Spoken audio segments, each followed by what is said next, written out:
Hello students. Now let us take the second aspect, functional aspect of ecosystem, that is energy flow. Very important one.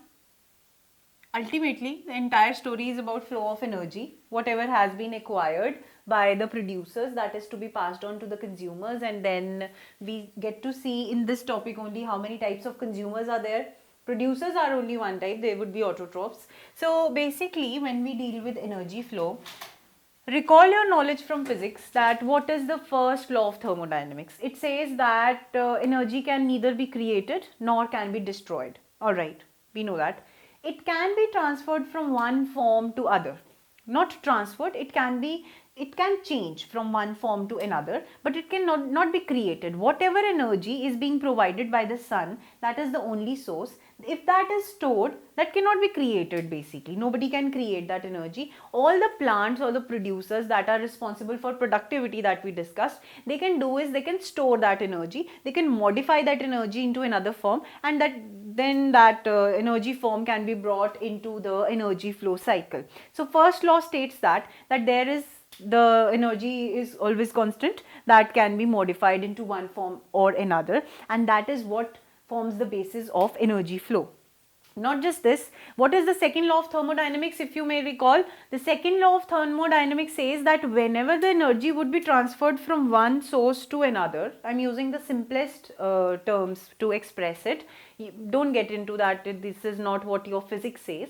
Whenever the energy has to transfer from one particular zone to the other zone, there would be dispersion of energy, which can be measured in terms of energy loss. Alright, this is what is, if I have to put it in simple terms, that if you are trying to heat up your hands by holding a warm container of water, consider it that way. So entire heat would not transfer to your hands, some of it would be dissipated in the atmosphere, and you didn't create it. Whatever energy has been created, that would be transferred. That was first law. Second law is more important in terms of ecosystem, that whatever energy transfer has to take place, there would be dissipation of energy and there would be a loss of energy, that energy is getting dispersed in the surrounding. That is a given. In any case, the thermodynamics laws cannot be proven wrong, and so is in the case of ecosystems as well. They also go according to the thermodynamic laws or laws of energy. They have to follow thermodynamics, though it is more towards heat. So when we say about energy flow and the losses, we take the word heat only. So we have a prominent word, heat loss, when we talk about energy flow. But more than heat loss, another important word that you have come across many a times in your entire lifetime till now is food chain. That was one which you got introduced to in your class 3rd or class 4th, I guess. Then when you became older, this food chain got replaced by the word food web. Okay. So we are going to basically deal with these two words. These two words are going to be the main topic of discussion over here. When I say that I am considering food chain, I need to be aware of few other words. First is producer, very simple. Yes, you have heard about it. How many times more, because we discussed productivity. Then second is consumer. Okay. Over here we have primary producer. In consumers, we have different types of organisms. First is herbivore, that which would feed on the plant material. Second would be carnivore, one which feeds on the secondary productivity, that supposedly, dear, you eat grass, I am going to eat you. That is the carnivore. Now this carnivore happens to be a consumer, herbivore also happens to be a consumer, and then there would be top carnivore, that okay, you eat, dear, whatever primary secondary productivity you are going to show, I am going to eat you. So there are three types of consumers. This consumer which feeds on primary productivity happens to be the primary consumer. Then we have secondary consumer, and then we have tertiary consumer. So we are introduced with new terms. These are not new though, you might have heard about these. Herbivore is one which feeds on plant, carnivore is one which feeds on the plant productivity done by the herbivore. That means meat eating and grass eating, simplest definition if we can acquire. This is primary consumer, this is secondary consumer, this is tertiary consumer. So why do we learn this primary, secondary? Because we are going to get across levels in the food chain. Now what is food chain? That someone or other is going to become the conduit of energy. What is conduit? If I have to say that I have to pass this material till there, and whatever would be the passage, that would be conduit. So the conduit of energies would be the abiotic components themselves. First of all, let's concentrate where the energy is going to come from, and what was the second law of thermodynamics that said that something is going to get dispersed and lost. So let us concentrate our knowledge on sun. You know, in sun, supposedly 100% of energy or sunlight is falling on earth, and we are considering a plant over here, a tree with full productive potential in it. 100% of the solar energy falls on it? No, not 100%. 50% of the solar insolation comes and falls on the tree. Now out of this is total solar insolation. 50% of it is lost to the particles in the atmosphere, only 50% comes to it. This 50% further is not utilized by the leaves completely. How much of it is utilized? It is only 5 to 10% that would be utilized by the plants. So we have a term, photosynthetically active radiation. Sunlight has many components. UV lights are there, infrared lights are there. So what is the important component? That is photosynthetically active radiation, which would be visible light. How much it is of total solar insolation? Insolation is the total amount of sunlight that is falling and which is available for various uses, out of which photosynthetically active radiation is that insolation which would be taken up by the plant. So basically the visible light component of the sunlight would be used by the plants. Out of that visible light, this visible light is to be broken into Vibgyor. Now you also know that only blue and red part of the light, blue and red part of the light are used by plants. That is the energy that the plants use. And this photosynthetic active radiation, you see 100% was coming, only 50% was utilized, out of which only 5 to 10% is photosynthetically active radiation, out of which again we get that 0.8 to 1% is respiratory loss. You did get across this term of respiratory loss, that was whatever carbon dioxide was fixed, whichever has been used by the plants and is not available in the net primary productivity, that is respiratory loss. So all in all, what you're going to get is less than 4% of solar energy would be utilized, less than 4%. Then in this 4%, the carbon dioxide would be fixed and it would be converted to glucose. Now after this has been fixed, we get primary productivity and the producer. Alright. Now this producer, because we are talking about food chain, it is going to be food of somebody. Let us take example of grass again.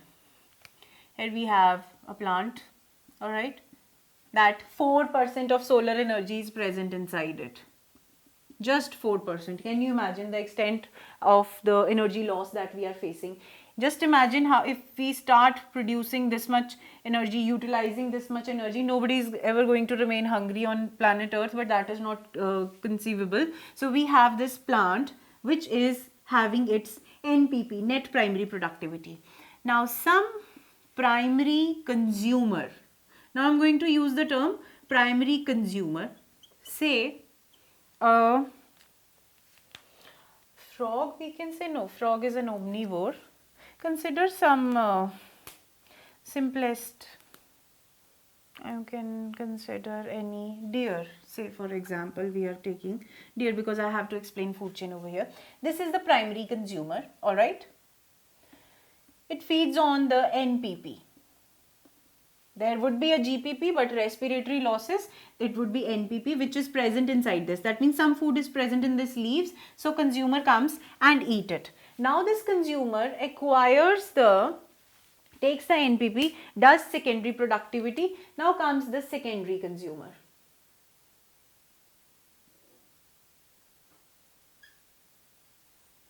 Now let us take this secondary consumer to be a snake, large snake, or you can take it as a crocodile consumes this deer. Alright. This is a secondary consumer which has taken the secondary productivity which was done by the deer. This crocodile has eaten it. Now somewhere or else, hypothetical condition, though humans don't eat crocodiles, some human happens to eat this crocodile as well. So that would be the tertiary consumer. Okay. Humans don't eat crocodile. Please remember that. Don't consider it, but I'm just giving you for an example. Somebody comes and eats this crocodile. So that would be the tertiary consumer. So primary consumer is a herbivore. Alright. Secondary consumer is a carnivore. And tertiary consumer is an omnivore. Omnivores are those who can be herbivores as well, who can be carnivores as well. Now if this human dies and nobody gives him a proper burial, he is going to enter the detritus food chain. If this crocodile dies, again he is going to be entering the detritus food chain. This consumer dies, yes, these leaves when they fall in soil, they are going to get into detritus food chain where the decomposers will not leave even a single part of them intact and make them back to soil. We say at times that our body is nothing but soil. Yes, it is proven true by the decomposers that when a human being or any other living organism dies, it is ultimately converted back to soil. Soil is what? Soil is reservoir of all the nutrients which could be organic or inorganic. So you see that this becomes conduit of energy, NPP. Then this further also becomes a conduit and this one also conduit. Then if not, they are not over here. If after death they are going to become the part of another food chain which is detritus food chain. This is a grazing food chain. Now see this. When I talked about the second law, I said that when energy would pass, it would be lost somewhere. Now how is it lost? If supposedly this plant has 1000 joules of energy, because we are talking about joules, so let us take the units as well. 1000 joules of energy was present in this plant. This consumer was supposed to get 1000 joules, but no, it is going to get only 10% of this. That would be how much? 10% of 1000 would be 100 joules. Okay. See, 10% is, sorry, 90% gets lost. I'm sorry. It is the 10% which passes on. Then this over here also the 10% would pass on, and over here also the 10% would pass on. That means this is going to get 100 joules only. 9900 would be lost. 100 joules of energy had gone to herbivores. See, it is having so much of energy which is still less, which is only 4% of the total insolation. This is 100 joules that is going to the carnivore consumer, that is herbivore. Now when this herbivore would be consumed by the carnivore, again it would be only 10%. That means 10% of 100 joules which was accumulated by this. The productivity would be secondary productivity. I'm going to repeat this in case it is confusing you. Don't get much confused. This is the secondary productivity. Then only 10% would pass further. That means this consumer is going to get only 10 joules. Alright. Now this second tertiary consumer, it is going to get yet only 10% of this. That means it is going to get only 1 joule. As simple as that. Not 1, it would be 0.1 joule.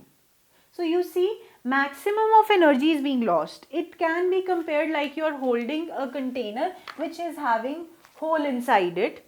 How can you draw parallel with this? Supposedly you started with over here with 10 liters. You went from here till here, out of which 9 liters was gone, only 1 liter was left over here. Then this is going to take the container of 1 liter and take it over there, which is going to shed yet again 9 liters, and it would be left with 1 liter. Then again, in this way you're going to get only 10% which is passing, and maximum of the energy is lost. That is why it is advised that we should consume vegetarian food, because when we consume non-vegetarian food, it already has secondary productivity. What we get is very less and we have to eat more. So you see, ultimately the burden comes on the plants.